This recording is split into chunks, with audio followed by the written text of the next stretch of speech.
itong mga Dutertes, China lover, mga pro-China. At ayaw nila ng Chacha kasi nga, ang binuksan yung ating economic provision ng ating 1987 Constitution, ang unang mangyayari dyan, pasok yung mga investors dito, mga iba-ibang mga bansa. No? Alam naman natin mga kaibigan na haters sila ng West. Gusto nila China lang talaga. So gusto nila ang mag-i-invest lang dito China. Punta kayo sa Davao, mga kaibigan.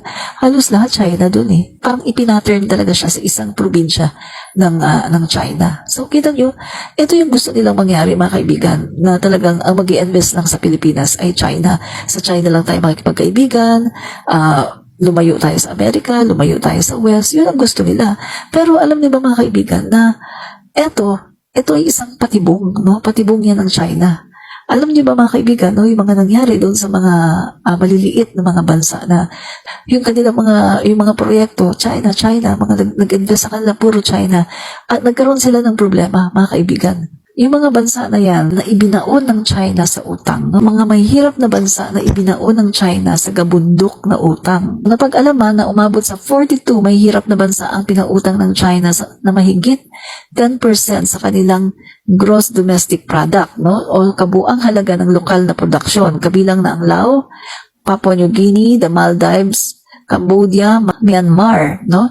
So, ang pinakamasahol dito mga kaibigan, ang pautang para sa 5.9 billion pesos, no? Ang China tsaka Laos Railway Project na pupunduhan gamit ang hindi opisyal na utang na katumbas na sangkatatlo ng GDP ng bansa. Mga kaibigan, parang nabaon, no? Nabaon sa utang dito yung Laos, mga kaibigan. Laos.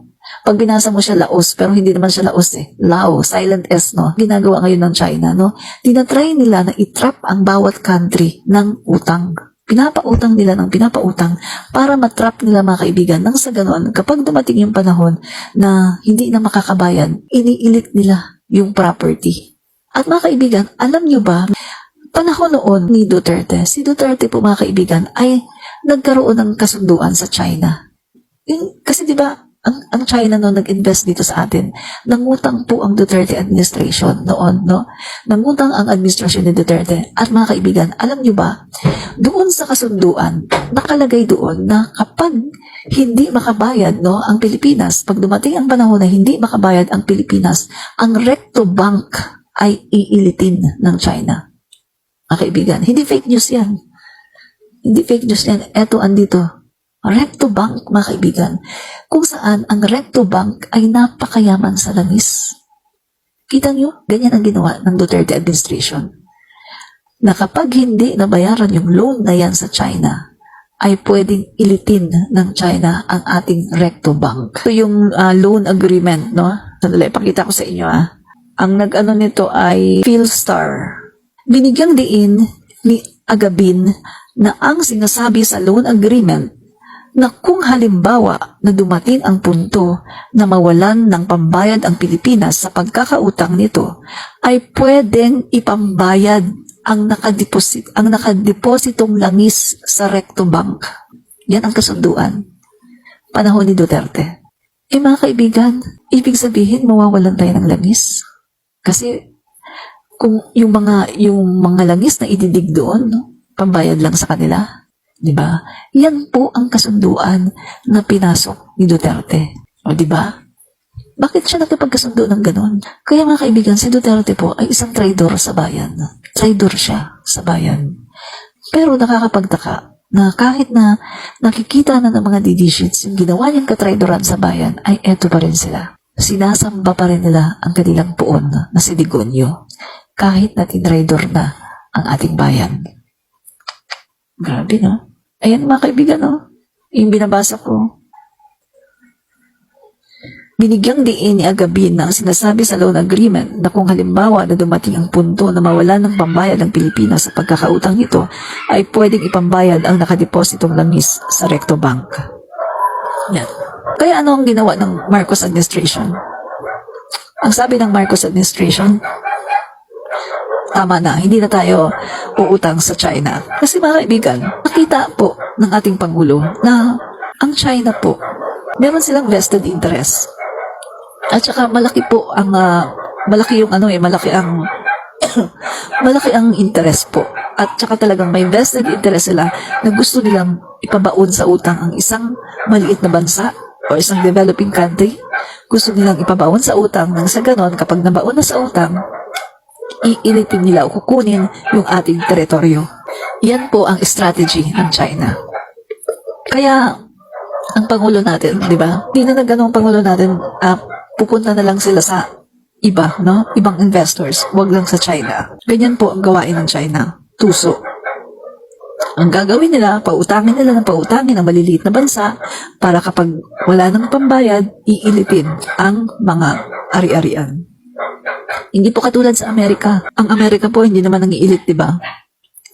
Kung wala ka pang pambayad, hindi naman sila nangiilit eh. Pero itong China, mga kaibigan, yan ang ginagawa nila. Basahin natin to. Rob Recto warns Duterte admin versus China debt trap. Yan. Basahin natin to. Senate President pro tempore Rob Recto urged the government to be careful about sinking into a debt trap with China.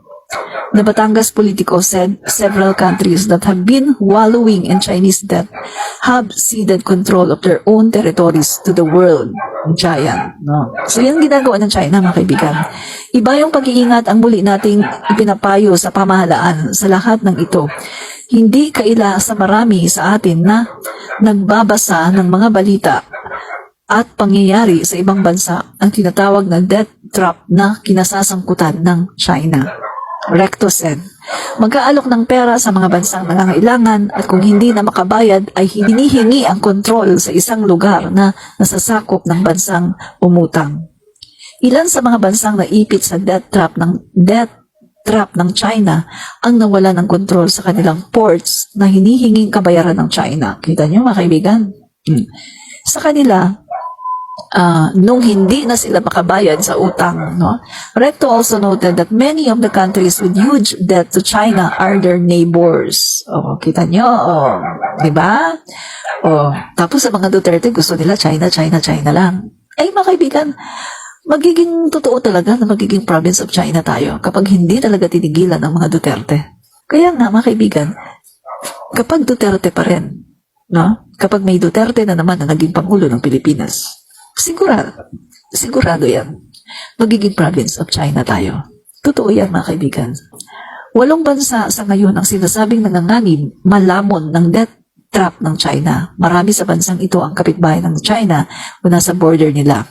Ang Pilipinas, isa ring kapitbahay at kasalo sa border ng China at tila naiingganyong pumasok sa ganitong kasunduan.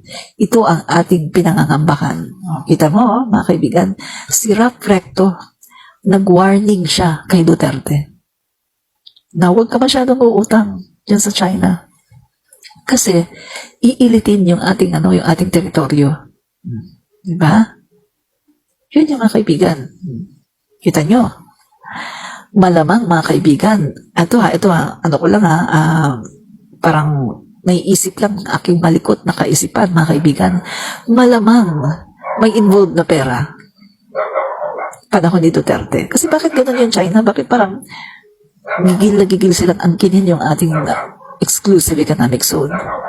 Baka naman may bigayan na dyan, di ba? Baka naman nagbigayan na sila dyan. At hindi lang sinabi, hindi lang pinaalam sa mga tao. Kasi bakit parang, parang very confident sila na angkinin sa kanila daw yun? Ano ba? Binilin na ba yan? Binenta na ba yan ni Duterte?